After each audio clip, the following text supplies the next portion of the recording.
ఈ రోజుల్లో cell phone కనిపెట్టిన తరువాత మనిషి యొక్క జీవితం చాలా స్పీడ్ అయింది. అభివృద్ధి కూడా మనం అనుకున్న దానికన్నా ఎక్కువగా జరుగుతుంది.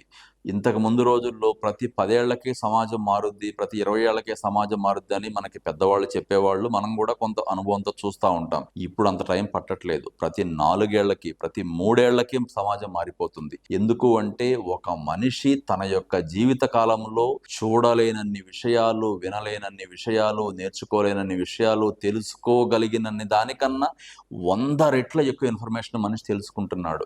ఆ తెలుసుకోవడం అంతా కూడా మెదడు ద్వారానే ప్రాసెస్ చేయబడుతుంది.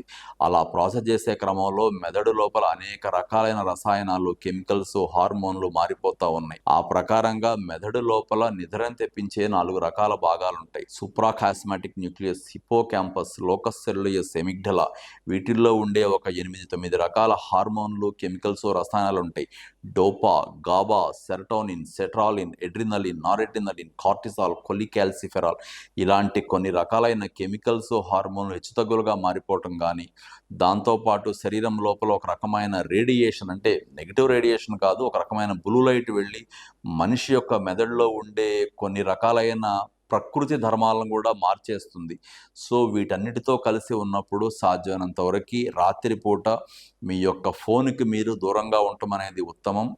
లేదా ఆ రాత్రిపూట నిద్రపోని దాన్ని మీకు కనుక మీరు చేసే ఉద్యోగంలోనో, వ్యాపారంలో కుదిరితే మధ్యాహ్నం పూట ఒక 2 గంటలు, కనీసం గంట సేపన్న నిద్రపోవటం అనేది ఉత్తమం. ఈ రెండూ కుదరని పక్షంలో డాక్టర్ దగ్గరికి వెళ్ళి